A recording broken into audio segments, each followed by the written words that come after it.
नमस्कार, आप देख रहे हैं TV9 भारतवर्ष। मैं हूं आपके साथ निधि वासंदानी, मेरे साथ प्रत्यूष और प्रीति मौजूद हैं। हम बड़ी खबर से स्टार्ट करते हैं।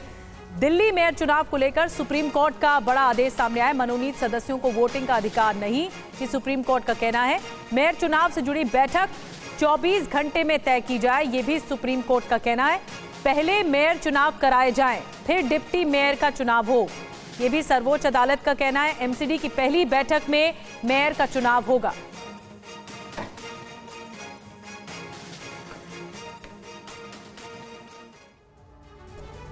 और अगली बड़ी खबर, मेयर चुनाव पर सुप्रीम कोर्ट के फैसले पर अरविंद केजरीवाल का ट्वीट सामने आया है। सुप्रीम कोर्ट का आदेश जनतंत्र की जीत है, ये अरविंद केजरीवाल ने कहा है।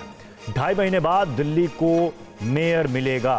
सुप्रीम कोर्ट के फैसले से एलजी बीजेपी एक्सपोज हो चुका है। ये अरविंद केजरीवाल दिल्ली के मुख्यमंत्री ने कहा है कि ये जो सुप्रीम कोर्ट का बड़ा फैसला है, इससे एलजी और बीजेपी दोनों एक्सपोज हो चुके हैं, क्योंकि दिल्ली में अभी तक मेयर और डिप्टी मेयर का चुनाव नहीं हो पाया है। इसमें मनोनीत सदस्यों को लेकर के बवाल उठा था, उनको शपथ दिलाने को लेकर के बवाल हुआ था और 2 बार इसको लेकर के बैठक हुई, लेकिन मेयर और डिप्टी मेयर का चुनाव नहीं हो पाया। इस पर बीजेपी ने क्या प्रतिक्रिया जाहिर की है, सुनिए। भारतीय जनता पार्टी माननीय सुप्रीम कोर्ट के फैसले का सम्मान करती है और भारतीय जनता पार्टी का शुरू से मानना था कि जल्द से जल्द दिल्ली में मेयर का चुनाव होना चाहिए। ये तो आम आदमी पार्टी है कि पिछले 3 सिटिंगों से मेयर का चुनाव वो होने नहीं दे रहे थे और मेयर के चुनाव के लिए ही उन्होंने कोर्ट में गए थे ताकि मेयर का चुनाव टल सके।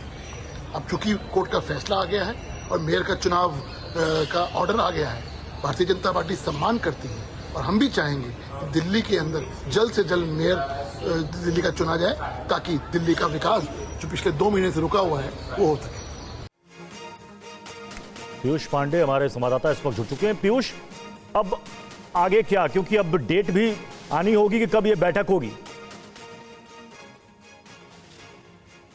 जी प्रत्युष, देखिए सबसे अहम बात यही है कि सुप्रीम कोर्ट ने इस मामले में 24 घंटे के भीतर बैठक तय करने के लिए, बैठक कब हो उसके तय करने के लिए नोटिस जारी करने के लिए कहा है और उसके बाद जल्द से जल्द बैठक करके मेयर चुनाव करने के लिए कहा है। और मेयर जब चुन लिया जाएगा उसके बाद डिप्टी मेयर और जो 6 स्टैंडिंग काउंसिल के सदस्य हैं उनकी नियुक्ति के लिए, उनके चयन के लिए आगे प्रक्रिया की जाएगी। इस मामले में सबसे अहम बात यही थी कि आर्टिकल 243R के तहत जो नॉमिनेटेड सदस्य हैं उनको वोटिंग का राइट नहीं था और सुप्रीम कोर्ट ने अपने फैसले में ये साफ कर दिया है कि जो एमसीडी इलेक्शंस के रूल्स हैं और 243R आर्टिकल है उसमें ये साफ कहा गया है कि मनोनीत सदस्यों को वोटिंग का राइट नहीं है और सुप्रीम कोर्ट इस व्यवस्था को जारी रखता है और अपने आदेश में ये स्पष्ट करता है कि मनोनीत सदस्य जो 10 हैं उनको वोटिंग का राइट इस मामले में नहीं है।